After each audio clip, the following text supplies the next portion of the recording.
My name is Alina Vance, and I am 27 years old living in the city of New Haven, Connecticut, which is a place that feels like a mixture of old world charm and gritty modern reality, especially when the winter months roll around and the cold wind starts whipping off the Long Island Sound. I have always been the kind of person who finds beauty in the small things, like the way the snow clings to the brick buildings near the university, or the smell of fresh pizza from the local shops that everyone around here argues about, but for a long time my life was defined by a sense of quiet struggle and hard work. I worked a job that kept me busy, and I shared my life with a man named Mark, who was easily the kindest person I had ever met in my entire life. Mark was a painter who saw the world in colors I could barely describe, and even though we did not have much, we always tried to make sure the other person felt special and appreciated. A few years ago, I had saved up every extra penny from my paychecks to surprise Mark with an incredible gift, because I wanted to show him how much his support meant to me. I had bought him a high-end Alienware gaming computer and the latest Samsung Galaxy Note Android phone because his old technology was falling apart and he needed something reliable for his digital art projects. Seeing the look on his face when he opened those gifts was a highlight of my life, and it set a standard for how we treated each other during the holidays. When the next Christmas season rolled around, I could tell Mark was up to something big because he had this specific sparkle in his eyes, and he kept checking his phone with a nervous energy that usually meant he was planning a surprise. We lived in a decent apartment building, but package theft had become a growing concern in New Haven like it was in many other cities across the United States of America. I remember the day the world shifted and my holiday spirit was crushed into the frozen pavement. It was a Tuesday in mid-December, and the sky was a heavy shade of charcoal gray that promised more snow. I was at work when I got a text message from Mark saying that a large package was scheduled for delivery, and he was worried because he would not be home for another hour. I tried to leave early, but my boss was strict about shift coverage, and by the time I pulled into our driveway, the sun had already dipped below the horizon, leaving the world in a cold blue shadow. I walked up to our front porch, expecting to see a cardboard box waiting for me, but there was nothing there but a few dead leaves and a dusting of salt from the sidewalk. I checked under the bushes and behind the pillars, but the porch was empty. My heart sank into my stomach because I knew Mark had spent months saving for whatever was in that box. When Mark got home, he was breathless and hopeful until he saw my face. He checked the tracking information on his phone, and his face went pale as he showed me the screen, which clearly stated that the package had been delivered and left on the front porch at 2:45 in the afternoon. Inside that box were the two things I had been dreaming of for a year, which were a brand new unlocked Apple phone and a high-performance laptop that would allow me to finally finish my degree online without my old computer crashing every 5 minutes. The total value was thousands of dollars, and in an instant it was all gone. I broke down in tears right there in the hallway because it felt like someone had reached into our lives and snatched away our hard work and our joy. Mark held me and told me he would fix it, but I could see the heartbreak in his own eyes. He spent the next 3 hours on the phone with the local police department and the shipping company trying to figure out what had happened. The police officer who took the report seemed sympathetic, but also sounded exhausted, like he had heard this story 100 times already that week. He told Mark that without video evidence or a witness, there was not much they could do immediately, but they would file the report and let us know if anything turned up. The next day was even worse because Mark had to call the technology company to report the devices as stolen. We expected them to just send out replacements, but it was not that simple because the world was dealing with massive inventory shortages, and the investigation process for a stolen high-value shipment was incredibly slow. The customer service representative told us that because the devices were unlocked and paid for in full, they were like untraceable cash until someone actually turned them on and connected them to a network. This meant we were stuck in a state of limbo. I felt terrible for Mark because he had tried to do something so generous and beautiful only for some low-life thief to ruin our Christmas. I told him I did not want him to spend any more money on me and that we should just focus on being together, but the feeling of being violated stayed with me. It felt like our home was no longer a safe place. To make matters worse, the timing could not have been more frustrating. My old laptop, which was a 2009 MacBook Pro had finally reached the end of its life. The wireless internet card inside the machine had burned out completely, which meant the only way I could get online was to sit on the floor next to the router with a 15-foot yellow Ethernet cable plugged directly into the side of the machine. It was frustrating beyond belief to be a 27-year-old woman tethered to a wall like a dog on a leash, just so I could check my emails or work on my assignments. I was using an old Apple Phone 5 that Mark's brother had found in a junk drawer, and the battery was so bad that it would die if I spent more than 10 minutes off the charger. This was my reality for the entire winter, and every time I looked at that yellow Ethernet cable, I felt a surge of anger toward the person who had taken my gifts. Christmas Day came and went, and while it was quiet, it was also deeply emotional. Mark refused to let the thief win entirely, so he spent his time creating homemade gifts for me. He painted a stunning landscape of the lighthouse at Lighthouse Point Park, and he made a little booklet of handmade coupons that I could redeem for things like a home-cooked steak dinner or a professional quality back massage or him doing all the laundry for a month. He gave me a box of high-quality chocolates, and we sat by our small space heater, trying to pretend that the empty space under the tree did not matter. But it did matter because every time we heard a truck drive by or a footstep on the porch, we both froze up and looked at the door. As the weeks turned into months, the initial sting of the theft began to dull, but the inconvenience remained. Mark would call the police department every 2 weeks to ask for an update, and he would check in with the technology company as well. For a long time, the answer was always the same, which was that there was no progress, and the devices had not been activated. It felt like the thief was smart enough to keep the boxes hidden, or maybe they had already sold them for parts. I started to lose hope that we would ever see justice. I resigned myself to my life with the yellow Ethernet cable and the dying phone 5. I focused on my work and my studies, trying to put the anger behind me, but New Haven has a way of reminding you of your problems. Every time I saw a delivery truck in the neighborhood, I would find myself staring at the driver, wondering if they were the one who had taken our happiness.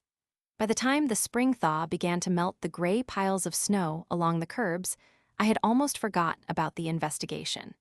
It was late April or maybe early May when the air finally started to feel warm, and the trees were beginning to show the first signs of green. Mark came home from work one afternoon with a look on his face that I had not seen in months. It was a mixture of shock and intense focus. He told me that he had just gotten off the phone with a detective from the police department, and there had been a massive break in the case. It turned out that the thief had finally made a mistake that would lead to his downfall. Because the Apple phone was a high-end model that was fully unlocked, the person who stole it had decided that it was too nice to sell. After waiting for several months to let the heat die down, the thief had actually activated the phone using his own personal information and a cellular service plan. He must have thought that because so much time had passed, the police would have stopped looking, but he could not have been more wrong. The moment that device connected to the cellular network and registered its International Mobile Equipment Identity number, it triggered an alert that went straight to the investigators who had been monitoring the case. The detective told Mark that this was not just a simple case of a random person walking by and grabbing a box. They had served a series of warrants and subpoenas to the cellular provider to get the billing address and the name of the person using the phone. When they got the name, they realized they had stumbled onto something much bigger than a single stolen package. The name of the person using my phone matched a delivery driver who worked for the very shipping company that was supposed to have delivered our package in December. This man had been using his position of trust to scan high-value packages and mark them as delivered before simply sliding them into his personal vehicle at the end of his shift. He was a predator in a brown uniform. As the investigation deepened, the police department discovered that this man was part of a much larger organized theft ring that operated across the entire metro area on the East Coast. He wasn't just stealing for himself, he was part of a network that was systematically draining the holiday joy from hundreds of families. The detectives told Mark that they had been watching this group for a long time, but they needed a solid piece of evidence to link a specific individual to a specific stolen item, and my phone was the smoking gun they needed. But the revenge did not stop there, because the thief had also been greedy with the laptop. While he kept the phone for himself, he decided to list the high-end laptop on one of those mobile applications that people use to sell items in person to local buyers. He thought he was being clever by waiting until the spring to list it, but the police were already 3 steps ahead of him. An undercover officer contacted the thief through the application and arranged a meeting in a parking lot near a shopping mall in a neighboring town. The thief showed up thinking he was about to make a quick $1,500 in cash, but instead he walked right into a trap. The undercover officer confirmed the serial number on the laptop matched the one from our police report, and within seconds the entire parking lot was swarmed with patrol cars. They caught him red-handed with the stolen property, and when they searched his house, they found a treasure trove of other people's lives. There were stacks of unopened boxes containing everything from designer clothing to expensive electronics and even personalized gifts that could never be replaced. It was a factory of misery, and our package had been the key to shutting it all down. When Mark told me all of this, I felt a wave of relief so powerful that I actually had to sit down. The person who had made me cry on Christmas and forced me to use a broken computer for 6 months was finally going to face the consequences of his actions. But because he had been stealing from the mail and across state lines as part of an organized ring, the charges were not just local. He was facing federal charges, which meant he was looking at serious time in a federal lockup facility. The detective said the man was absolutely shocked when he was arrested because he thought he was untouchable. He had been doing this for years and had become arrogant. He thought we were just faceless victims who would complain for a day and then move on. He did not count on the fact that Mark and I would never stop following up, and he certainly did not count on his own greed being his undoing. The legal process took a while to grind forward, but the impact was immediate for us. With the thief in custody and the evidence secured, the technology company finally moved forward with our insurance claim. However, they did not just send the replacement items to our front porch this time. Mark was so traumatized by the experience of the theft that he insisted the new devices be shipped to a physical retail store in a secure location where he could pick them up in person after showing multiple forms of identification. It was already past the 4th of July by the time everything was finally settled. I remember walking into that brightly lit store with him and feeling a sense of triumph as the employee handed over the brand new boxes. It felt like Christmas in July, but better because this time the gifts came with the knowledge that the person who tried to take them was sitting in a jail cell. I finally got to unwrap the laptop and the phone that I had been waiting for over half a year. The first thing I did when I got home was take that yellow Ethernet cable and coil it up before throwing it into the back of a closet where I would never have to look at it again. I sat on my sofa with my new laptop and connected to the high-speed wireless internet, and it felt like a luxury I had never known before. My new phone was fast and beautiful, and it didn't die every 10 minutes. It sounds silly to be so attached to pieces of technology, but for me, they represented the hard work my boyfriend had put in and the justice we had fought for. The thief ended up being sentenced to several years in federal prison because of the sheer volume of the items he had stolen and his role in the theft ring. He was ordered to pay restitution to the victims, but honestly, the money didn't matter as much to me as the fact that he was off the streets and could no longer ruin someone else's holiday. Mark and I learned a lot from that experience. We are much more careful now, and we never have anything valuable delivered to our home if we are not there to catch the driver red-handed. But more than that, we learned that sometimes the long game is the best way to win. If the police had caught him the day after Christmas, he might have only been charged with a single misdemeanor theft and been back on the streets in a week. Because he was allowed to get comfortable and start using the stolen items, he ended up handing the government everything they needed to put him away for a long time. Looking back at it now from our apartment in New Haven, I feel a sense of peace. The city still has its cold winds and its slushy streets, but I know that there is a system in place that eventually catches up with people who think they can take what they did not earn. Every time I pick up my phone or open my laptop, I am reminded of Mark's kindness and the fact that we outlasted a criminal who tried to break our spirits. The story of the package thief is something we tell our friends now, not as a tragedy, but as a victory. It is a reminder that justice might be slow and it might require you to sit on the floor with a yellow cable for 6 months, but when it finally arrives, it is the best gift of all. We still have the painting Mark made me and the little handmade coupons are tucked away in a scrapbook as a reminder of the Christmas that was almost stolen, but ended up being the one we would never forget. The thief is probably still in a cell, somewhere thinking about the phone that he just had to turn on, and I am here in the warmth of my home living a life that he couldn't take away from me. The feeling of revenge is not always about doing something mean back to someone, but about watching the world balance itself out while you come out on top. I am 27 years old and I have a long life ahead of me, but I will always remember the year I learned that patience and persistence are the most powerful tools a person can have.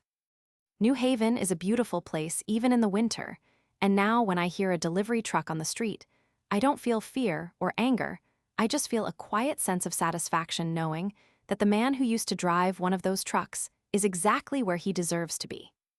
The transition from the old broken technology to the new high-end devices was like moving from a dark room into the sunlight, and it made me appreciate everything I have so much more. Mark and I are stronger now, and we have a story that we will be telling for the rest of our lives about the time the Grinch tried to steal our Christmas, but ended up giving us a front row seat to his own destruction. It was a long journey from that cold December night to the warm July afternoon when I finally got my gifts, but every single day of waiting was worth it to see the look on the detective's face when he told us they had the guy. I hope he thinks about that phone every single day he is in prison, and I hope he knows that it was a woman in New Haven with a yellow Ethernet cable who was the beginning of his end. The city keeps moving, and the seasons keep changing, but the lesson remains the same, which is that you should never underestimate someone who has been wronged and has the patience to wait for the right moment to see justice served. We didn't have to lift a finger to hurt him because he did all the work for us, and that is the most poetic ending I could ever have imagined for this story.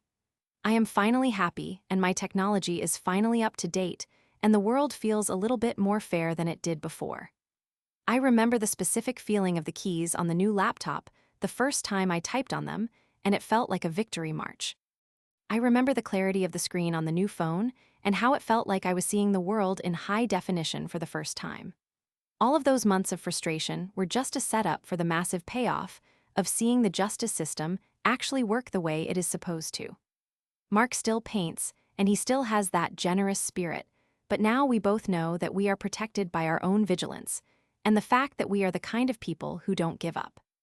The thief thought he was picking an easy target, but he picked the two people who were willing to follow through until the very end.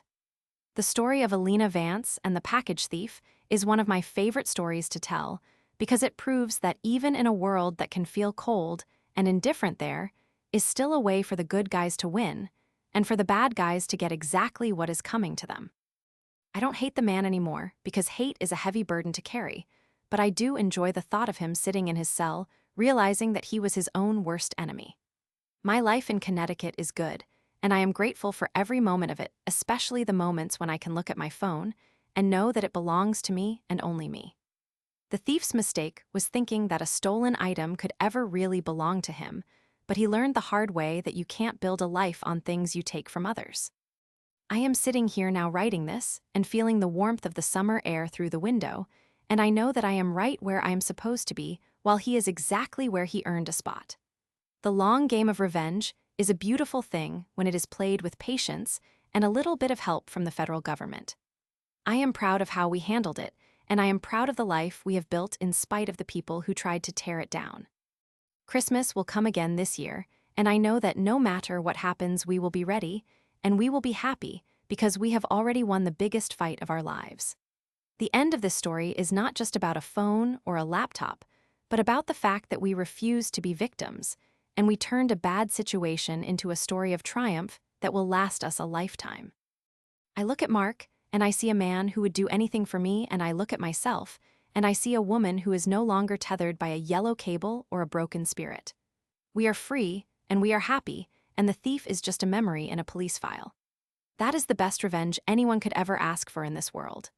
I remember the day the detective called to give us the final update on the sentencing, and the way Mark and I just looked at each other and smiled without saying a word. We didn't need to say anything because we both knew that the chapter was finally closed and the ending was perfect. The city of New Haven has many stories, but this one is mine, and I am glad I get to share it with the world as a reminder that sometimes the good guys really do finish first. I have my degree now, and I have a career that I love, and I have a partner who is my best friend, and all of that is more valuable than any piece of technology could ever be. But having the technology back is definitely a nice bonus. I am Alina Vance, and I survived a package thief and a long winter, and I came out on the other side stronger than ever before.